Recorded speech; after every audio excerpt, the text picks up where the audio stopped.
안녕하세요, 맘띵입니다. 네, 오늘은 이렇게 이제 방송으로 찾아뵙게 된 이유가 지금 올해 입시 결과, 그러니까 수시 결과를 통해서 정말 불만이 많으신 분들이 굉장히 많이 계세요. 정말 1점대인 학생들도 불만이 많으신 분도 계시고, 2점대 학생들, 심지어 어떤 어머님들은 도저히 믿을 수 없다. 올해 입시는 어떻게 결과가 되는 거지? 라고 생각하시면서 정말 입시에 대해서 불만을 잘 터뜨리신 분들이 굉장히 많이 계십니다. 올해 특히 내신 2점대 이상 학생과 학부모님들이 이제 불만이 많으세요. 근데 그 불만이 많은 이유가 1차를 합격하고 면접까지 갔더라면 모르는데 면접도 보지 못한 채 1차에서 합격을 했다. 1차에서 떨어졌단 말이에요. 그래서 좀 불만이 더 많으세요. 근데 반면에 2점대 중후반 학생들은 소신 혹은 3점대 학생들은 상향 1차를 합격하고 면접까지 응시했습니다. 그래서 이 어머님들이 올해 입시는 대체 정말 학종은 깜깜이 전염인가라고 하시면서 그렇게 의문을 제기하시면서 도저히 이해를 못 하시겠다고 하신 분들이 굉장히 많이 계십니다. 올해는 수시에서 일단은 학종이 축소가 됐잖아요. 반면에 약대가 부활됐고 그리고 의대 직윤이 늘어나고 그러면서 반수가 굉장히 많았습니다. 그래서 변수가 많았어요. 특히 제가 올해는 면접 컨설팅을 할 때 20대 중후반 되신 분들도 면접을 준비해 드렸습니다. 그래서 그런 분들을 보면서 그분들의 약대를 지원하시고 의대 지원하신 분들이 있었거든요. 그래서 이런 점들을 보게 된다면 아무래도 그런 점도 있었지만 반면에 사범계와 교대를 지원하시겠다고 하시면서도 20대 중후반에 지원하신 분도 계셨습니다. 정말 제가 컨설팅을 하면서도 정말 조금 어느 정도 있으셨던 분이세요. 올해는 정말 학종 축소가 큰 호불호였습니다. 일단 내신 1점대 중급한 학생들을 제가 일단 좀 봤어요. 그런데 생활기록부를 좀 분석하고 비교해 보니까 비교과가 평범합니다. 그래서 단지 그 학생들은 잘 내신을 믿었어요. 그래서 내신을 믿고 학종 지원한 학생들은 1차에서 떨어졌습니다. 그래서 이런 게 있잖아요. 뭐 작년이나 우리 뭐 재작년 같은 경우는 난 내신 되니까 그래도 어느 정도 그 학과에 관련돼서 이 정도 비교과 활동했으니까 내신으로 충분히 되겠지라고 지원했는데 1차에서 아쉽게 떨어진 학생들이 많았습니다. 근데 반면에 내신은 약간 부족해요. 약간 부족한데 지원 전공과 관련된 과목 내신과 비교과 심화시킨 학생들은 합격했어요. 특히 생기부도 달랐습니다. 그 학생들은 1, 2, 3학년들 진로가 뚜렷하지 않으면 특히 2, 3학년 때 뚜렷하지 않으면 내신 좋아도 떨어진 학생들이 있었어요. 그런데 이 내신이 부족해도 이 정말 심화시킨 학생들 같은 경우는 1학년 때부터 3학년 때까지 내신은 정말 한 길만 쭉 판 학생이거나 아니면 2학년부터 한 길만 쭉 파서 심화시킨 학생들 같은 경우는 1차에서 합격을 하였습니다. 그러니까 소위 말하면 기대도 안 했는데 합격한 학생들이 지금 올해 여러 명 나왔어요.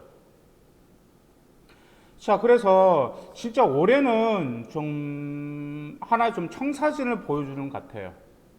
왜냐하면 지금 더구나가 어떤 청사진을 보여주게 되냐면 지금 내신은 좋은데 대학교 입학하고 어떤 쪽을 공부할 것인지 보이지 않는 학생들도 1차에서 대부분 떨어졌습니다.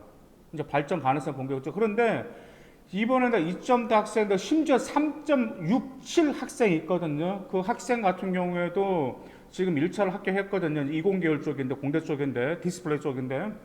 근데 그 보게 되면 무엇이 있냐면 진짜 고등학교에서 비교과를 심화시킨 것도 있고 자기 진로에 관련해서 정말 고심하고 발전한 그런 흔적들이 있는데 무슨 청사진까지 보여주었냐면 대학교 입학 후에서도 무엇을 하겠구나라는 게 그냥 제가 봐도 보여요. 생활기록부를 딱 보면 이 학생은 우리 대학교 와서도 어떤 쪽으로 공부를 할 그 의욕이 있구나라는 점이 충분히 보일 정도였던 그런 생기부였습니다. 그래서 진짜 이제 내신이 좋았던 학생들 같은 경우가 이제 좀 멘붕이 많이 왔어요 지금. 그래서 올해는 대체 무슨 기준으로 뽑나? 그래서 제가 지금 올해 그다음에 떨어진 학생들, 그다음 붙었던 학생들의 그 생활 기록부를 분석을 해 보니까 과세특위에서 정말 큰 차이가 났다라는 점을 제가 굉장히 느꼈기 때문에 내년 그다음에 현재 고등학교 1학년, 2학년, 3학년 여러분은 예비 고2, 예비 고3 꼭 이 점 명심하시고 정말 여러분들의 그 비교과를 고1 때부터 꾸준히 잘 관리하실 필요가 있습니다.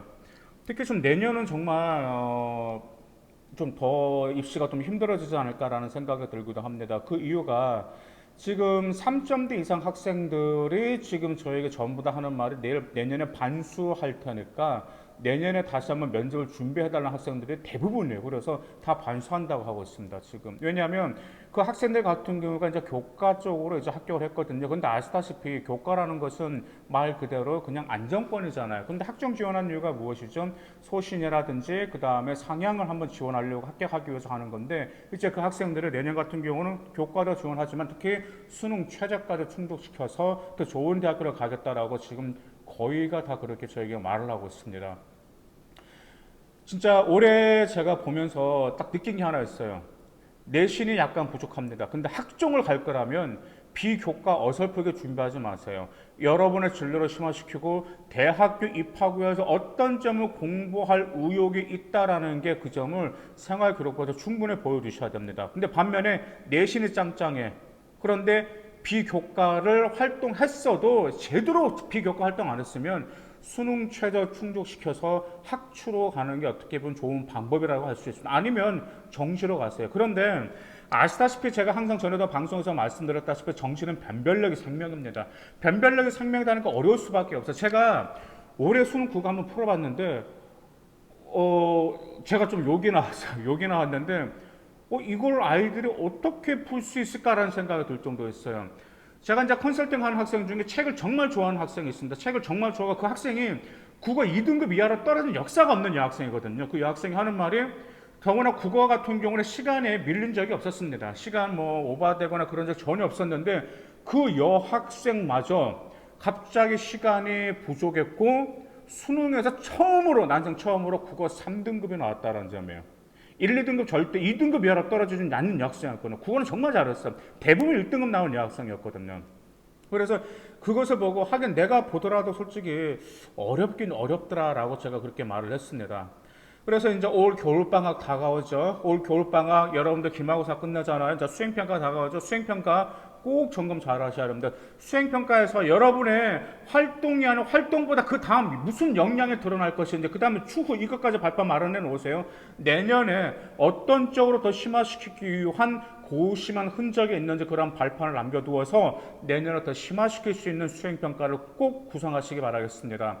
그리고 한 가지 말씀드리겠습니다. 저희 에듀맘띵 어플이 출시가 되었습니다. 에듀맘띵 어플에 보시면 여러분들의 지금 수행평가 주제로 어떤 주제로 활용할 수 있는 것인지 그 주제들이 좀 여러 개가 있어요. 주제들도 많이 있고 그 주제에 대한 자료 출처까지도 다 있습니다. 그래서 지금 여러분들 유튜브 댓글로 어떤 과목에서 주제를 달라라고 하신 분들이 지금 학생들 많이 계시는데 거기 보시면 그 주제들 다 있습니다. 그리고 거기에 대한 자료도 있기 때문에 여러분들 최대한 활용하셔가지고 여러분들 꼭 내년에 수시에서 성공하시길 바라겠습니다. 감사합니다.